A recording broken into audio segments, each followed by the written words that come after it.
कबीरदास का जीवन परिचय। संक्षिप्त परिचय में कबीरदास जी हिंदी साहित्य के भक्तकालीन ज्ञान मार्गी शाखा के कवि हैं।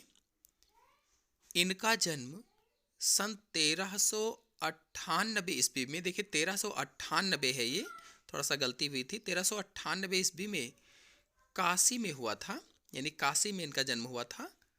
ये एक विधवा ब्राह्मणी के गर्भ से जन्मे थे, वो विधवा थी, उनके गर्भ से जन्मे थे। इसलिए लोक लाज के डर से इनकी माँ ने इन्हें एक तालाब के किनारे छोड़ दिया था। इनका पालन पोषण जुलाहे दंपत्ति ने किया था। जुलाहे दंपत्ति थे, उन्होंने इनका पालन पोषण किया। कबीरदास के जन्म के विषय में यह पद्य बहुत ही प्रचलित है। कौन सा पद्य है, देखते हैं। 1455 साल गए, चंद्रवार एक ठाठ ठय, जेठ सुधी बरसाइत को, पूरनमासी तिथि प्रकट भय। तो ये कहा जाता है इनके जन्म के विषय में। गरीबी के कारण कबीरदास पढ़ नहीं पाए और खुद को उन्होंने निरक्षर बताते हुए कहा कि मस कागद छुयो नहीं, कलम गयो नहीं हाथ। कबीरदास ने स्वयं कोई ग्रंथ नहीं लिखा, क्योंकि पढ़े लिखे नहीं थे, इसलिए स्वयं ग्रंथ नहीं लिखा।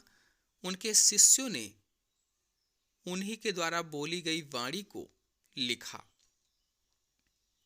कबीरदास का विवाह लोई नामक महिला से हुआ था। लोई नामक स्त्री से इनका विवाह हुआ या शादी हुई थी, जिनकी 2 संतानें हुई। उनसे 2 संतानें पैदा हुई, पुत्र कमाल और पुत्री कमाली। कबीरदास जी के पुत्र के विषय में कहा जाता है, क्योंकि उसका कमाल नाम था, इसलिए कहा जाता है कि बूढ़ा वंश कबीर का उपजा पूत कमाल। अंडरलाइन भी कर देंगे जो इंपॉर्टेंट पॉइंट है, ताकि अच्छा लगे देखने में।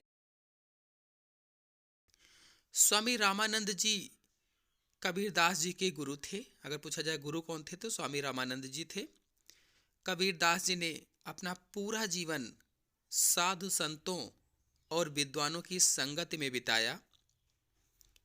कबीरदास जी ने अपना सारा जीवन काशी में बिताया। काशी में रहते थे, किंतु काशी में मृत्यु होने से स्वर्ग और मगहर में मृत्यु होने से नरक प्राप्त होता है। इस धारणा को गलत साबित करने के लिए ये लोग कहते थे कि अगर काशी में मरेंगे तो स्वर्ग और मगहर में मरेंगे तो मृत्यु नरक प्राप्त होगा। तो इस धारणा को गलत साबित करने के लिए वे अंतिम समय मगहर चले गए और इनकी मृत्यु वहीं पर सन 1518 ईस्वी में हुई। अगर इनकी कृतियों को देखा जाए तो कबीरदास जी की रचनाओं का संग्रह बीजक है, जिसके 3 भाग हैं, साखी, सबद और रमैनी। देखिए, इंपॉर्टेंट पॉइंट्स अंडरलाइन जरूर करेंगे, देखने में अच्छा लगेगा, अच्छे नंबर भी मिलेंगे। इंपॉर्टेंट पॉइंट को आप लाल पेन से ना करिएगा, किसी दूसरे पेन से आप कर सकते हैं, हरे पेन से कर सकते हैं। साखी में कबीर के उपदेशों को दोहा छंद में लिखा गया है। जो साखी है, इसके अंदर इनके उपदेशों को दोहा छंद में लिखा गया है। और सबद में गे पद की प्रमुखता है, गे। और रमैनी में कबीर के रहस्यवादी और दार्शनिक विचारों को चौपाई छंद में लिखा गया है।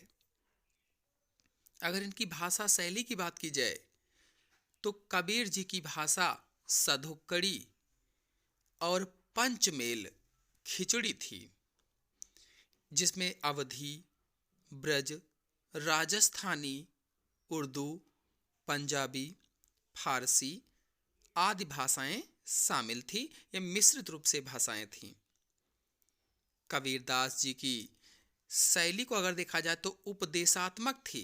उपदेशात्मक, स्पष्ट, सरल, सुबोध व व्यंग्यात्मक।